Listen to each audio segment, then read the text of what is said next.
우리는 지난주 대강절 첫 주일을 맞이해서 바로 이 소망의 초를 켰습니다. 이 세상에 참 어두움과 절망이 진하지만 그러한 이 세상을 외면하지 않고 소망을 주시기 위해 이 땅에 빛으로 오신 우리 주님을 우리가 기다리며 그리고 사모하는 마음으로 초를 켰습니다. 오늘은 두 번째 대강절의 초가 되겠는데요. 이 초는 바로 평화의 초가 됩니다.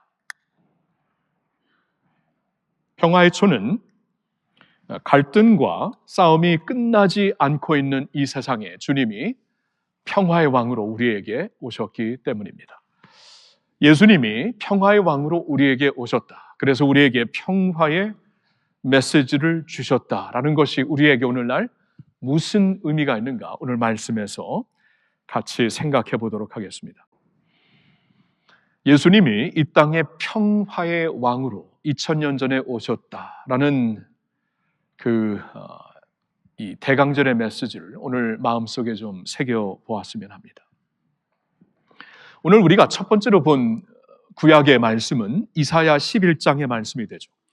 이사야 선지자는 BC 730년쯤, 그러니까 예수님이 탄생하시기 한 730여 년 전에 활동했던 분입니다. 그러니까 이스라엘 나라에서 하나님의 말씀을 백성들에게 전하고, 하나님의 그 당시에 성경이 이렇게 모세오경 외에는 없었잖아요. 그래서 모세오경 외에 선지자들을 통하여서 하나님이 말씀을 하셨는데, 그 중에 한 선지자로 이스라엘 백성들에게 말씀을 전했던 그러한 하나님의 종이 됩니다. 그가 이제 활동을 했을 때 이스라엘 백성들에게는 간절한 소원이 하나 있었어요. 바로 평화였습니다. 왜냐하면 그 당시에 주위에 굉장히 좀 잔인하기로 유명했던 제국이 강대국으로 일어나고 있었기 때문입니다. 아수리아였습니다. 아수리아는 역사의 기록을 보면은 굉장히 잔인한 제국으로 아주 유명합니다. 정말 이렇게 포로를 너무나 잔인하게 폭행적으로 다루고, 살려두지도 않고, 그렇게 이제 짓밟는 모든 나라들이 공포에 떨게 만드는 제국이 바로 아수리아였는데, 지금 이스라엘의 주변 국가들이 하나씩 무너지고 있었습니다. 아수리아에게. 이제 우리에게도 그러한 날이 오는구나 이제 기다리면서 백성들은 평화를 간절히 기다리고 있었던 것입니다. 바로 그때 하나님이 주신 말씀이 이제 이사야 선지자를 통해 주셨던 이제 말씀들인데요. 그 중에 하나가 이제 이사야 11장, 오늘 우리가 본 11장의 말씀이 됩니다. 우리가 11장 6절에서 9절부터 보았지만 사실 11장이 어떻게 시작되는가를 보면은 오늘 본 말씀이 좀 더 이해가 될 것입니다. 11장이 이렇게 시작이 돼요. 이새의 줄기에서 한 싹이 나며 그 뿌리에서 한 가지가 나서 결실할 것이며. 자, 이새의 줄기에서 한 싹이 나리라. 자, 이새의 줄기라는 말을 들었을 때 이스라엘 백성들의 가슴은 뛰었을 것입니다. 왜냐하면 이새는 다윗의 아비였거든요. 지금 이스라엘 역사상 가장 영화로웠던, 가장 능력 있었던, 가장 영광스러웠던 왕이 다윗 왕이었는데, 다윗 왕을 이 세상에 낳았던 분이 바로 이새거든요. 그래서 이새의 줄기에서 한 싹이 나올 것이다 라는 이 예언은 우리에게는 좀 생소하게 들릴지 모르지만 그 당시 이스라엘 백성들에게는 엄청난 메시지였어요. 다윗과 같은 왕이 오신다는 것이구나. 다시 한번 이새의 후손 중에 누군가 이 나라에 일어나 우리를 영광으로 인도할 왕이 올 것이구나 라는 그러한 소망을 갖게 하는 말씀이었습니다.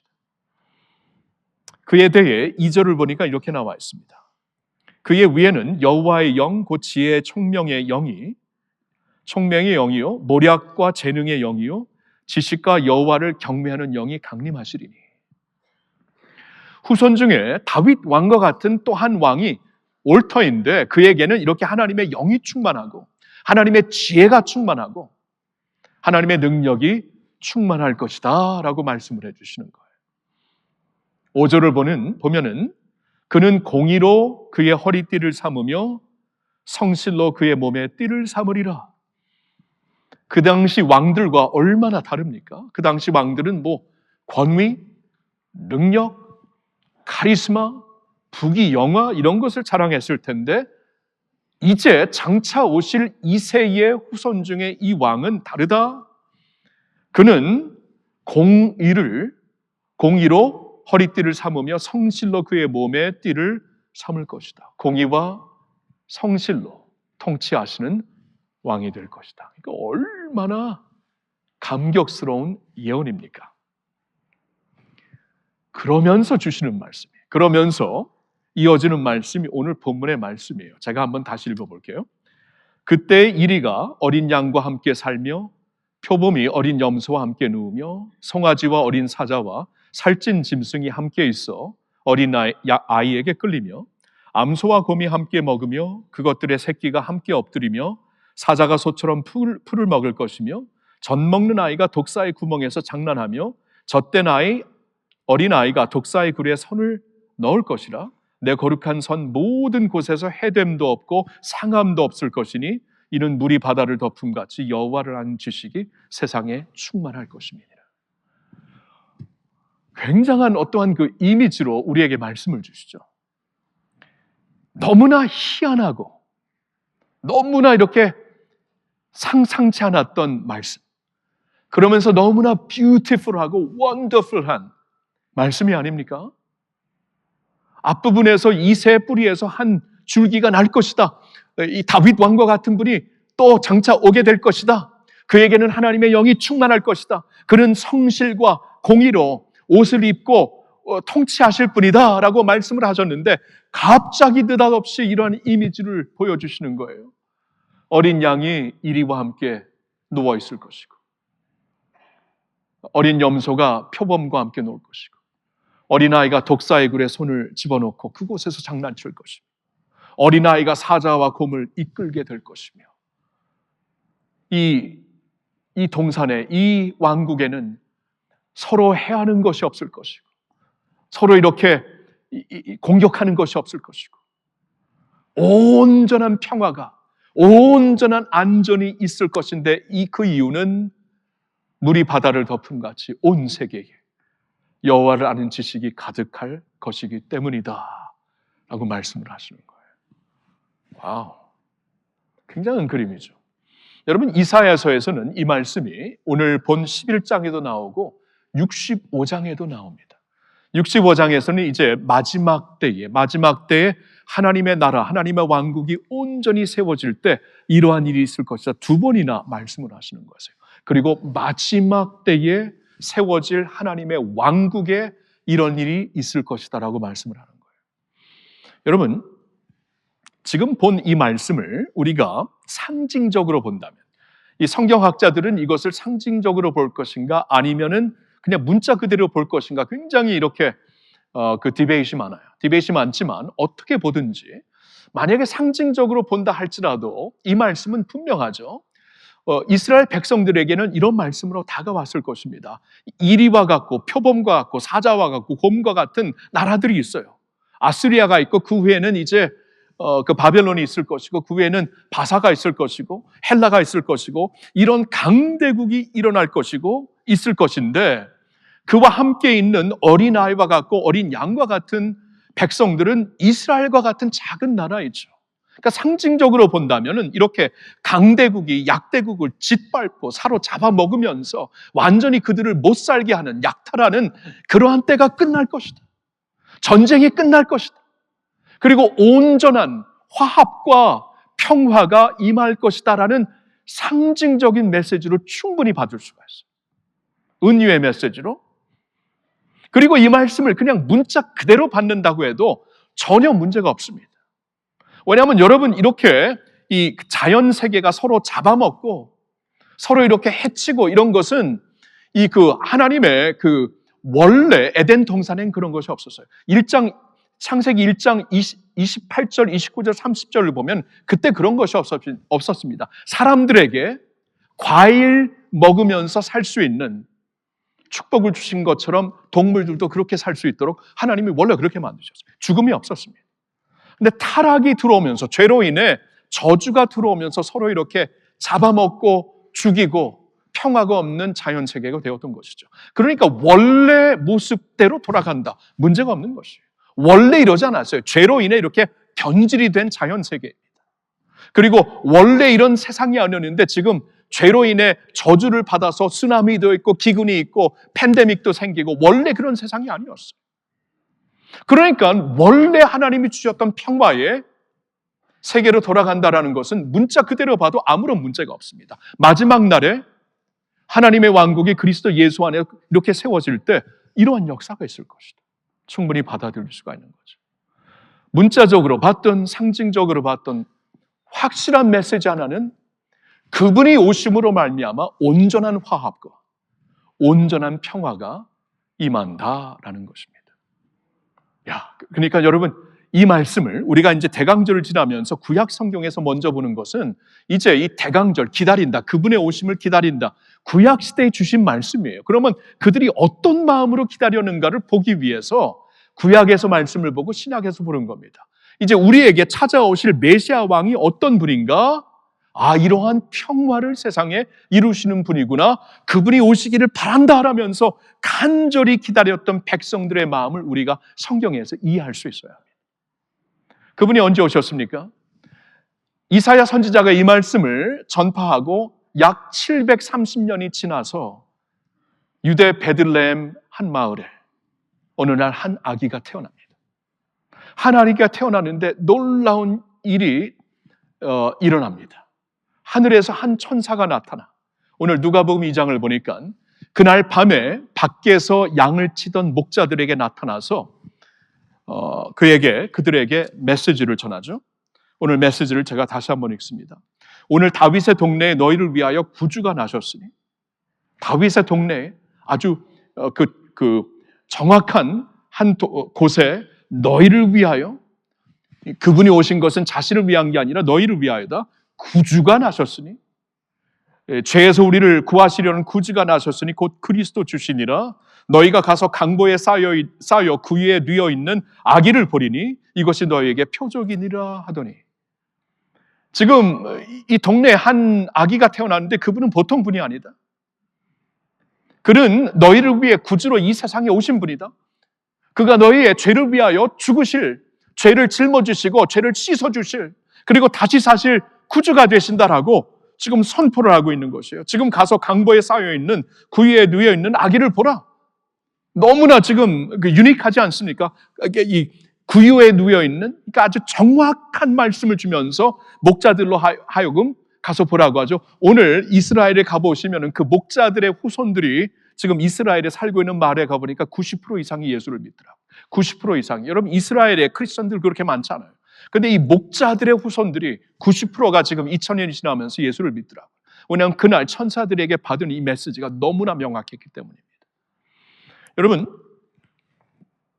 그리고 그때 이 천사가 이 메시지를 전했을 때 호련히 갑자기 천군들이 나타납니다. 여러 천사들이 그를 조인해서 같이 한 목소리로 찬송을 올려드리는데 그 찬송의 내용이 14절에 나와 있죠. 이 14절은 우리 같이 한번 한 목소리로 다시 읽겠습니다. 지극히 높은 곳에서는 하나님께 영광이요, 땅에서는 하나님이 기뻐하시는 사람들 중에 평화로다 하니라. 아멘. 지극히 높은, 이분이 오심으로 인해 지극히 높은 곳에서는 하나님께 영광, 그분으로 말미암아 하나님을 아는 지식이 온 땅에 가득 차게 될 것이다.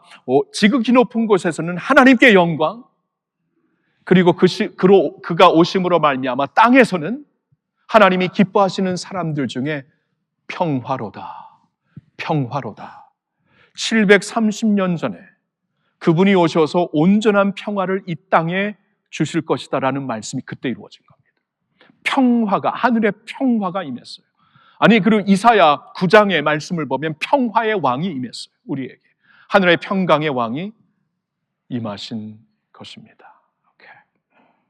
자, 이게 우리의 입장에서, 이사야 시대 입장에서는 730년 후에 일어나는 일이었고, 우리의 입장에서는 2000년 전에 일어난 일이고, 그리고 이 예수님이 지금 십자가에 달려 죽으시고 부활하시고 승천하셨다가 언젠가는 다시 오십니다. 언젠가는 다시 오시면은 이 그리스도의 왕국이 온전히 이루어집니다. 우리가 지난주에 말씀드렸듯이 그때는 온전히 이루어져요. 근데 2000년 전에 주님께서 오셨을 때는 각 개인에게 임하는 하나님의 나라입니다. 믿는 각 개인에게. 그러면 우리 각 개인에게 오늘날 임하는 평화, 그날이 되면은 온 세계적인 평화, 왜냐 그날이 되면은 모든 무릎이 그 앞에 꿇을 것이고 모든 입이 그를 주로 시인할 것이기 때문에 그때는 통치하시는 왕으로 오시는 주님 안에서 그 왕국에서는 온전한 평화, 세계적인 평화, 우주적인 평화, 지금은 각 개인에게 주시는 평화. 자, 그 말씀을 주시고 우리가 지금 이 개인의 평화를 이제 누리면서 사는 것이에요. 그러면 저는 이 평화의 메시지 앞에서 여러분들에게 권면의 말씀 두 가지를 드리고 싶어요. 첫째는 이겁니다. 평화의 도구로 살아가십시오. 평화의 도구로 살아가십시오. 평화의 도구로. 내가 가는 곳에 싸움과 분열과 갈등을 일으키는 도구가 아니라 화해와 화목과 평화를 일으키는 도구로 살라는 거예요. 여러분, 이게 하나님이 우리에게 주신 직분이라는 것을 아시나요? 성경에 보니 우리에게 화목의 직분을 주셨다고 말씀하고 있어요. 고린도 후서 5장 18절 19절에 다음과 같은 말씀이 있습니다. 같이 읽을까요? 모든 것이 하나님께로서 났으며 그가 그리스도로 말미암아 우리를 자기와 화목하게 하시고 또 우리에게 화목하게 하는 직분을 주셨으니 곧 하나님께서 그리스도 안에 계시사 세상을 자기와 화목하게 하시며 그들이 죄를 그들에게 돌리지 아니하시고 화목하게 하는 말씀을 우리에게 부탁하셨느니라. 자, 18절을 보실까요? 모든 것이 하나님께로, 우리가 이제 born again, 17절에는 이제 그리스도 안에 있는 자들에게는 새로운 피조물이니, 그래 새로운 피조물은 이것은 하나님께로부터 난 것인데 어떻게 났는가? 그리스도로 말미암아 우리를 자기와 화목하게 하셨다. 전에는 하나님과 우리는 떨어져 있었어요. 죄인들이기 때문에 하나님을 두려워했습니다. 우리 조상들의 그 무속 신앙을 보면 신들을 두려워해요. 본능적으로 두려워합니다, 신을. 근데 우리가 죄인들이기 때문이죠. 자, 그런데 하나님이 그리스도로 말미암아 예수 그리스도의 십자가 사역으로 우리와 화목을 했어요. 우리와 하나가 되셨어요. 우리의 아버지가 되셨어요. 아빠 아버지가 우리를 자기와 화목하게 하시어서 또 우리에게 화목하게 하는 직분을 주셨다. 이 직분을 우리에게 주셨다. 그러니까 화목이 없는 세상, 갈등과 오해와 이 분열과 싸움이 있을 수밖에 없는 이 세상에 너가 하나님과 화목하는 예수 그리스도의 은혜를 받았으니 이제 그 화목의 사신들로 이 세상에서 살아라. 그렇죠? 19절에 보니까 화목하게, 마지막 부분에 화목하게 하는 말씀을 우리에게 부탁하셨다. 우리에게 의탁하신 복음의 말씀이 화목의 메시지예요. 하나님과 하나가 되고 둘이 하나가 되는 그 말씀을 우리에게 부탁하셨다. 이렇게 말씀을 하시죠. 자, 예수님은 산상수훈에서 이런 말씀을 하십니다. 마태복음 5장 9절 다 같이 화평하게 하는 자는 복이 있나니 그들이 하나님의 아들이라 일컬음을 받을 것이며. 보셨나요? 화평하게 하는 자는 영어로 보니까 Blessed are the peacemakers. Peacemakers. 평화를 만들어가는 자, 평화를 이루어가는 자가 복이 있다. 굉장히 능동적인 컨셉이죠. 평안을 내가 누리면서 사는 것, 여러분 이거 넘어야 됩니다. 이 대강절의 peace, 내가 누리는 평안, 이것으로 끝난다면 진짜 초보적인 신앙이에요. 내가 누리는 평안을 넘어가고 피스메이커이 되어라. 분열이 있는 이 세상의 일치를, 미움이 있는 이 세상의 사랑을, 이 오해가 있는 이 세상의 이해를, 어둠이 있는 세상의 이 빛을, 성 프란시스의 기도죠. 피스메이커. 여러분, 이게 이제 주시는 말씀이죠. 피스메이커로 살고 있습니까? 자, 이걸 도전을 드리고 싶은 거예요. 두 번째 도전은 이겁니다. 세계 평화를 위해 기도하십시오.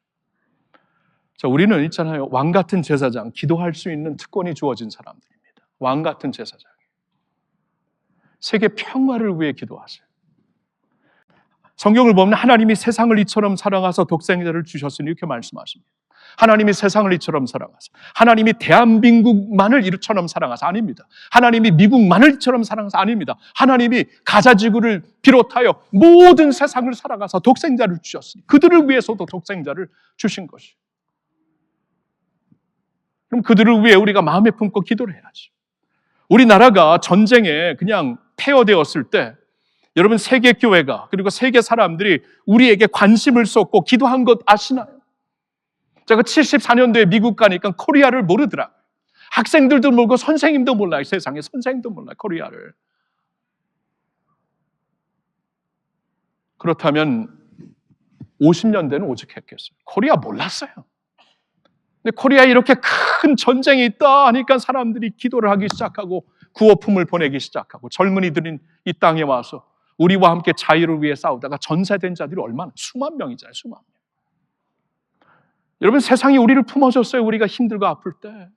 전쟁이 폐허되었을 때 우리를 품고 기도해주고 나중에 너무나 가난했을 때 우리에게 이 자원금을 보내고 선교금을 보내고 선교사로 와서 이 학교를 세우고 병원을 세우고 교회를 세우고 그랬잖아요. 그래서 대한민국이 오늘 있잖아요. 세계가 아플 때 하나님의 마음이 있다면 그리스도의 가슴이 있다면 우리는 그들을 위해 기도해야 됩니다. 오늘날 전쟁이 계속되고 있는 세계가 있어요. 관심을 좀 가졌으면 좋겠습니다. 하나님이 세상을 이처럼 사랑, 하나님이 관심을 갖고 계시기 때문에 우크라이나 전쟁 지금 계속되고 있습니다. 끝날 것 같더니 계속 갑니다. 아프리카 그 수단이나 콩고 공화국 보면 지금 수십 년째 그 내부 전쟁으로 완전히 엉망이 되었어요. 미얀마 4년째 지금 쿠데타 후에 4년째 계속되는 내전이 있죠. IT 3년 전에 모이세 그 대통령 암살 후에 완전히 갱단들이 이 폭력배들 그룹들이 완전히 장악하면서 이 IT 이 카리브해 이 국가 국민들은 하루하루 숨을 못 쉰다고 합니다. 최근에 미국이 지금 굉장히 베네수엘라 남미를 협박하고 있죠. 여러분 베네수엘라 솔직히 보면은 이렇게 이 독재 사회주의 정권 문제가 많습니다. 문제가 많고 악한 점도 많아요. 그런데 이것을 전쟁으로 풀려고 하면은 인명 피해자들은 굉장히 많이 생길 것이고 그렇다고 갈등이 없어지지는 않습니다. 그 지역에. 여러분 이러한 그 전쟁으로 지금 위협받고 있는 나라들을 우리 가슴에 품어야 돼요. 한국을 위해 오늘날 여러분 한반도를 위해 북한을 위해 세계가 기도하고 있는 거 아세요? 우리는 기도하고 있지 않는데 어쩌면 세계가 기도하고 있어요. 우리도 세계를 좀 품을 수 있어야 돼요. 하나님이 세상을 이처럼 사랑하사 독생자를 주셨고 그가 평화의 왕으로 이 땅에 오셨기 때문입니다. 사랑하는 성도 여러분, 저는 이 대강들 두 번째 메시지를 보면 처음에는 평안을 전하려고 그랬어요. 우리에게 평안으로 오시는. 근데 말씀을 보면 볼수록 이 대강절의 말씀을 보면 볼수록 우리에게 평안을 주시려고 오신 예수님이 아니고 평안에 대한 말씀 많습니다. 근데 대강절 메시지는 평안이 아니라 평화더라고요. 이 전쟁이 끝나고 이 갈등이 끝나고 세상이 화평할 수 있는 예수 안에서 우리가 본질적으로 변하여 한 형제가 되면서 그리고 언젠가 주님이 다시 오시면 그런 나라로 완전히 변할 텐데 그때까지 그 평화를 갖고 살면서 이렇게 평화의 도구로 살라. 피스메이커이 되어라. 그리고 세계 평화를 위해 기도하라. 라는 말씀을 제게 주시더라고요. 여러분, 그러한 평화의 주님을 알고 따르는 주의 백성들이 되시기를 예수님의 이름으로 축원합니다.